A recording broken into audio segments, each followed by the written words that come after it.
혼례 1년 만에 임진왜란이 터졌고 심소분의 남편은 전장에 나간 뒤 돌아오지 않았습니다. 23세 나이에 과부가 되었으나 그녀는 울고만 있지 않았습니다. 눈물은 제때 흘리고 남은 땅과 재산은 손수 관리하여 사내 없이도 넉넉히 살아갔습니다. 심소부는 말했습니다. 남자 없이는 못 사는 게 아니라 필요할 때 잘 써야지요. 그러던 어느 날 동네 유생 하나가 그녀를 흘겨보며 말했습니다. 과부는 정절을 지켜야 하오. 그 말에 피가 끓었습니다. 그날 밤 심소부는 결심했습니다. 좋다. 정절이란 소리를 들을 바에야. 서방 하나가 아니라 팔도에 하나씩 두리라. 그렇게 조선의 가장 발칙한 여정이 시작되었습니다. 경상도 영남 장터는 언제나 사람들로 붐볐습니다. 쇠 부딪히는 소리, 장작 타는 냄새, 흥정하는 상인들의 고함이 한데 섞여 있던 그곳에 심소부는 짐짓 우연한 듯 나타났습니다. 그녀의 눈에 먼저 들어온 것은 번득이는 쇠붙이가 아니었습니다. 불 앞에 서서 땀 흘리는 한산에 팔뚝이 나무둥치처럼 굵은 대장장이 칠복이었습니다. 망치질 소리마다 가슴이 쿵 내려앉았고 장작이 갈라질 때마다 그녀의 눈은 반짝였습니다. 소부는 부서진 솥뚜껑을 핑계로 칠복이를 찾았습니다. 다음엔 삐걱대는 문경첩을, 그 다음엔 쪼개진 국자까지 들고 갔습니다. 매번 고쳐달라는 말보단 슬쩍 눈짓을 주었고 칠복이는 말없이 손만 내밀었습니다. 세 번째 방문날 소부는 작은 주전자에 청주를 담아갔습니다. 작업 끝나면 목 좀 축이셔요. 그녀가 따라준 술잔을 받아든 칠복이는 말했습니다. 이 손으론 칼도 녹인다오. 그러고는 망설임 없이 소분의 손을 덥석 잡았습니다. 그날 밤 장터 외곽의 작은 대장간에 불이 꺼지지 않았습니다. 소부는 느긋하게 외쳤습니다.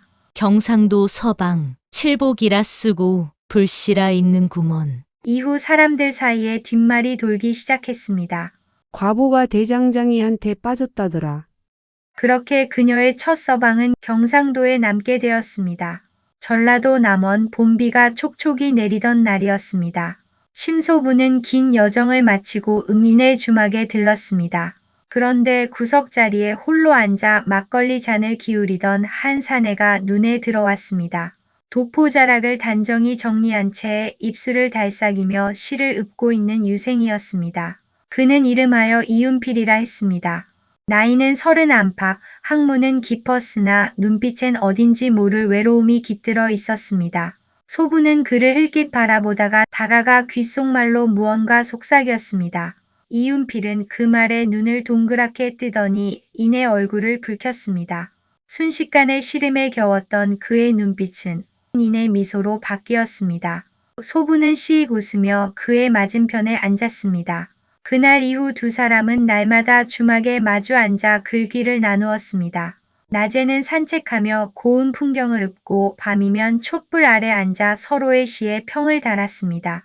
처음에는 종이에만 글을 썼고 나중에는 눈빛에도 손끝에도 시를 담기 시작했습니다. 서로를 알아간다는 것이 꼭 책 속 지식을 파헤치는 것 같았습니다. 격식은 없었으나 그 안엔 진심이 있었습니다. 며칠 뒤 주막 주인마저 밤마다 시가 흐른다고 혀를 찾고 어느덧 동네엔 전라도 서방은 글로 꼬셨다더라는 소문이 돌기 시작했습니다. 이윤필은 끝내 과거 응시를 포기했습니다. 세상 벼슬보다 그녀와 나눈 한 줄 시가 더 값지다고 말하며 붓을 접고 조용히 소분을 배웅했습니다. 그렇게 심소부는 두 번째 서방을 남원에 두고 길을 떠났습니다. 그가 남긴 마지막 시는 이러했습니다. 벼슬은 뜬구름, 정은 머무는 바람이라. 강릉 뒷산 자락해 저물 무렵이었습니다. 짙은 숲속을 가르며 한 사내가 내려오고 있었습니다. 어깨엔 갓 잡은 호랑이 가죽이 걸려 있었고 손에는 피 묻은 창이 들려 있었습니다. 사람들은 그를 산짐승보다 무섭다 하며 조심스레 대했지만 심소분의 눈엔 달리 보였습니다. 그 사내에 이름하여 석돌이는 말수는 적고 눈빛은 매서웠으며 손발엔 들짐승의 냄새가 배어 있었습니다. 심소부는 장터에 물건을 사러 나온 석돌이를 발견하고는 한참을 지켜보았습니다. 그러고는 짐짓 다가가 말했습니다. 내가 밥 해주면 그 날개 꺾이겠소? 석돌이는 대답 대신 눈만 흘기고는 사라졌습니다. 하지만 소부는 물러서지 않았습니다. 이튿날 소뚜껑째 싸들고 산속으로 올라가 버렸습니다. 장작을 지피고 밥을 지어놓고 조용히 기다렸습니다. 사흘이 지났습니다. 그가 오지 않아도 소부는 자리를 뜨지 않았습니다. 넷째 날 아침 나뭇잎 흔들리는 소리에 고개를 돌리자 석돌이가 조용히 동굴 앞에 서 있었습니다. 밥 냄새가 산 아래까지 나더이다.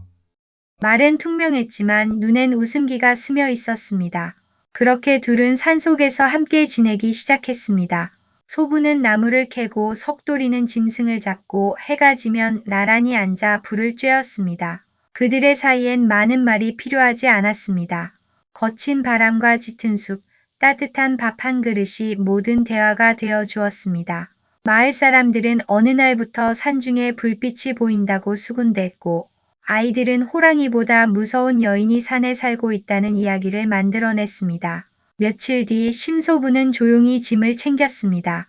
내 길은 아직 끝나지 않았소. 석돌이는 말없이 고개를 끄덕였습니다. 그녀는 떠나며 말했습니다. 강원 서방은 야성미가 최고였소. 그렇게 또 하나의 서방을 산에 남기고 소부는 다음 고을로 발걸음을 옮겼습니다. 수원 장날 번화한 저작거리에 비단 도포를 입고 거드름 피우는 사내 하나가 있었습니다. 사람들은 그를 홍선생이라 불렀고 그는 말끝마다 고상한 한자어를 섞으며 스스로를 유학자라 칭했습니다. 그러나 심소분의 눈에는 어딘가 수상해 보였습니다. 말투는 번지르르한데 손끝엔 거친 상처가 많았고 신발은 유달리 먼지가 많았습니다. 소부는 일부러 그의 앞에서 물건을 흘렸고 홍 선생은 익숙한 손놀림으로 그것을 슬쩍 잡으려다 그녀와 눈이 마주쳤습니다. 그날 저녁 소부는 몰래 그를 뒤쫓았습니다. 그리고 성박걸음한 초막에 들어가는 모습을 보고 확신했습니다. 그는 양반이 아니라 도적이었습니다. 다음 날 소부는 장터에서 그를 다시 마주하고는 말했습니다. 가짜 양반이면 어때요? 진짜 사내면 됐지. 홍팔봉은 놀라 웃음을 터뜨렸고 그날부터 두 사람의 기묘한 밀당이 시작됐습니다. 소부는 일부러 고운 옷을 입고 다니며 그의 관심을 끌었고 팔봉은 귀한 약재나 과일을 슬쩍 선물처럼 놓고 가곤 했습니다. 처음엔 서로 속고 속이는 눈치 싸움이었으나 날이 갈수록 마음이 움직이기 시작했습니다. 둘은 장터 뒤편 조용한 골목에서 종종 마주 앉아 삶에 대해 이야기했습니다. 소부는 그에게 물었습니다. 왜 도적이 되었소? 팔봉은 잠시 침묵하다 말했습니다. 배워도 쓸데없고 일에도 굶으니 칼을 잡았소. 소부는 그의 손을 잡고 말했습니다. 이제는 그 손으로 따뜻한 국수를 말아보는 게 어떻소? 며칠 뒤 팔봉은 도적지를 접고 국수 노점을 열었습니다. 손님들 앞에서는 여전히 도포를 입고 오늘은 국수에 사자성어 하나 얹어드리리다 라며 농을 던졌습니다. 심소부는 한참 후 다시 길을 떠나며 말했습니다. 경기 서방은 가짜였지만 내 마음엔 참된 사람이었소. 그렇게 그녀는 또 한 명의 서방을 남기고 발걸음을 돌렸습니다. 함경도 깊은 산골 안개가 자욱한 절벽 위에 작은 암자 하나가 있었습니다. 그곳엔 세상과 인연을 끊고 지낸 지 10여 년 된 승려가 있었습니다. 이름은 혜원이라 하며 사람들은 그를 산신보다 더 묵묵한 사람이라 불렀습니다. 그는 말없이 산삼을 캐어 병자들에게 나눠주고 스스로는 된장국에 나물만 먹으며 살고 있었습니다. 어느 날 암자 아래 마당에 낯선 여인이 서 있었습니다. 산짐승보다도 더 멀리서 온 듯한 차림새, 바로 심소분이었습니다. 그녀는 단박에 말했습니다.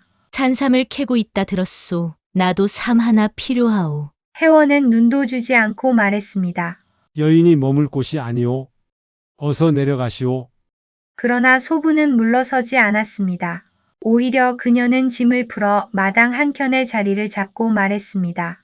내 삼을 줄 터이니 그대는 당신을 주시오. 그 말에 혜원은 순간 들고 있던 괭이를 놓칠 뻔했습니다. 그날 저녁 그는 방 안에서 명상을 하려 했지만 온종일 소분의 말이 귓가를 떠나지 않았습니다. 며칠 동안 그는 산을 오르며 마음을 다잡으려 했고 소부는 묵묵히 암자 곁을 지켰습니다. 그러던 어느 날 비바람이 거세게 몰아쳤고 혜원은 그녀가 찬비에 떨고 있는 모습을 보고 말없이 자신의 방으로 이끌었습니다. 그날 밤 아무 말도 오가지 않았습니다. 그러나 방 안엔 따뜻한 온기가 타올랐고 두 사람의 침묵은 더는 수행자의 고요가 아니었습니다. 혜원은 결국 이튿날 아침 승복을 벗고 말했습니다. 나는 이제 부처가 아닌 사람으로 살겠습니다. 소부는 웃으며 말했습니다. 그리 살아야 삶도 더 깊이 뿌리내리는 법이지요. 그들은 함께 암자를 떠나 들길을 걸었습니다. 마을 사람들은 이 소문을 듣고 수군거렸습니다. 중 하나가 여인 하나의 마음을 뺏겼다더라. 하지만 누구도 그들을 손가락질하지 못했습니다. 왜냐하면 그 둘은 조용하고 담백하게 누가 봐도 어울리는 짝이었기 때문입니다. 심소부는 훗날 말했습니다. 함경 서방은 평정심 속에 뜨거움이 있었소. 그렇게 또 하나의 인연을 산에 남기고 그녀는 다시 길을 나섰습니다. 평안도 평양성 근처 봄 안개가 자욱한 관청 앞마당에서 심소부는 젊은 관리 하나와 마주쳤습니다. 도포 끝자락이 깨끗했고 말투는 단정했지만 눈빛엔 야심이 번뜩였습니다. 그의 이름은 최상원이라 했고 곧 평양감사로 부임할 예정이라 했습니다. 그는 학식과 재능을 겸비했으나 세상의 유혹 앞에서는 아직 단단히 서 있지 못한 듯 보였습니다. 심소부는 그를 유심히 살폈습니다. 관청 앞을 드나드는 상인들과의 거래, 관리들과의 눈짓을 놓치지 않았습니다. 며칠을 지켜본 끝에 그녀는 조용히 그의 앞에 나타나 말했습니다. 벼슬길은 곧지만 발이 삐끗하면 낭떠러지요. 내가 감찰이오. 상원은 처음엔 웃으며 넘겼지만 그녀의 통찰과 직언은 점점 그의 마음을 흔들었습니다. 그녀는 감시하듯 곁에 머물며 불필요한 접대 자리를 정중히 막아주었고 문서 하나도 허투루 넘기지 않게 했습니다. 상원은 처음엔 불편해했지만 곧 그녀의 진심과 냉철함에 의지하게 되었습니다. 사람들 사이에선 그 과부가 젊은 관리를 길들였다더라는 말이 돌기 시작했습니다. 소부는 상원에게 말했습니다. 사람 마음이 무너지기 쉬운 건 바람이 아니라 욕심이 불쑥 들 때요. 그때 내 말이 생각나면 나를 떠올리시오. 마침내 그가 정식으로 평양감사에 임명되던 날 소부는 말없이 짐을 쌌습니다. 새벽녘 성문 밖에서 그녀를 발견한 상원이 물었습니다. 어디로 가시려는 겁니까? 그녀는 고개를 돌리지 않고 대답했습니다. 감사가 되었으니 이제 내가 머물 이유는 없소. 그녀는 조용히 평양을 떠났고 이후 관가엔 바람 하나 흔들지 않는 청렴한 감사가 남았습니다. 사람들은 말했습니다. 그 젊은 감사 뒤에는 바람 같은 과부 하나가 있었더라.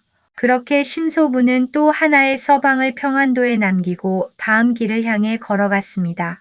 제주의 파도는 거세고 바람은 날마다 방향을 바꾸었습니다.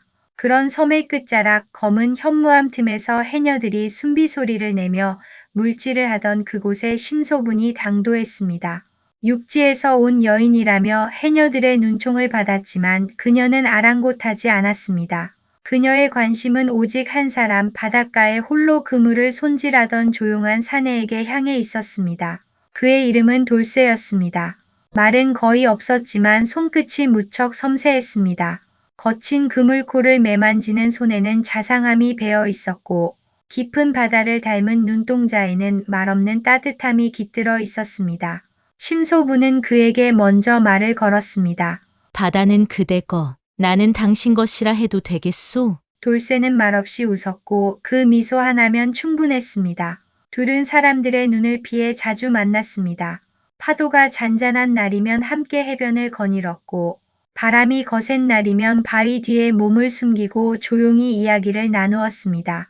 돌쇠는 말보단 행동으로 마음을 보여주는 이였고 소부는 그런 그에게 점점 더 깊이 빠져들었습니다. 결국 어느 날 두 사람은 몰래 작은 혼례를 올렸습니다. 증인은 오직 바람과 파도뿐이었습니다. 그들의 혼례는 고요했으나 진심으로 가득했습니다. 이후 돌쇠는 물질을 나가는 대신 소분과 함께 고기잡이와 채소 농사로 생계를 이었습니다. 그러나 조용히 흐르던 이 바닷마을에도 소문은 피하지 못했습니다. 육지 과부가 섬남자를 데려갔다더라. 해녀들 사이에서는 웅성거림이 퍼졌고 이방 여인을 경계하던 눈빛도 많아졌습니다. 하지만 돌쇠는 언제나 그 말들에 흔들림 없이 소분의 곁을 지켰습니다. 심소분은 어느 날 새벽 돌쇠의 손을 꼭 잡고 말했습니다. 이 섬의 바람도 파도도 다 좋았소. 하지만 내 길은 아직 끝나지 않았소. 그녀는 미련 없이 길을 떠났습니다. 그렇게 제주도엔 바다보다 깊은 인연 하나가 남겨졌습니다. 그러나 꼬리가 길면 잡히는 법. 한양 도성에 큰 소동이 일어난 날이었습니다. 팔도에서 온 8사내들이 관아 앞을 메우고 한 목소리로 외쳤습니다. 그 여인 심소분이 우리 모두를 속였소이다. 경상도 대장장이 칠복이부터 제주, 해남 돌쇠까지 각기 다른 사연을 품은 사내들이 서로를 바라보며 놀라워하고 분개했습니다. 소문은 삽시간에 퍼졌고 이내 조정에서도 이 기이한 사건을 다루게 되었습니다. 조신들은 얼굴을 붉히며 말했습니다. 과부가 팔도에 서방을 두고 그 사실을 숨겼다 하니 이 얼마나 폐륜입니까? 재판장은 심소분을 불러 앉히고 조용히 물었습니다. 그대, 이 모든 것이 사실이오? 심소분은 고개를 빤빤히 들고 조용히 말했습니다. 그대들은 아내 새, 첩 둘을 두고도 당연하다 여겼습니다. 나는 그보다 정직했습니다. 숨긴 적도 없고 거짓말한 적도 없습니다. 그들은 내 곁에 있었고 나 또한 그들을 사랑했을 뿐입니다. 조정안은 일순 정적에 휩싸였습니다. 그러나 왕은 미간을 찌푸리더니 곧 입꼬리를 올리며 웃음을 터뜨렸습니다. 과부가 서방 여럿을 두었다고 하여 놀랄 일인가? 다만 거짓이 없다면 죄도 없다 하지 않던가. 이어 판결을 내렸습니다. 심소부는 죄가 없으며 이 일은 과인이 다스리지 않겠다. 각 고을로 돌려보내라. 팔도의 사내들은 머쓱한 얼굴로 물러났고 도성 사람들은 새로운 전설의 탄생을 입에 올리기 시작했습니다. 그날 이후로 사람들은 심소분을 팔도 과부라 불렀으며 그녀는 말없이 한양을 떠나 다시 먼 길을 나섰습니다. 그렇게 조선 땅의 한 과부가 만든 가장 드라마틱한 재판이 기록되었습니다. 가운데 동그라미를 클릭하시면 재미있는 이야기를 무료로 받아보실 수 있습니다. 구독과 좋아요는 영상을 만드는 힘입니다. 감사합니다.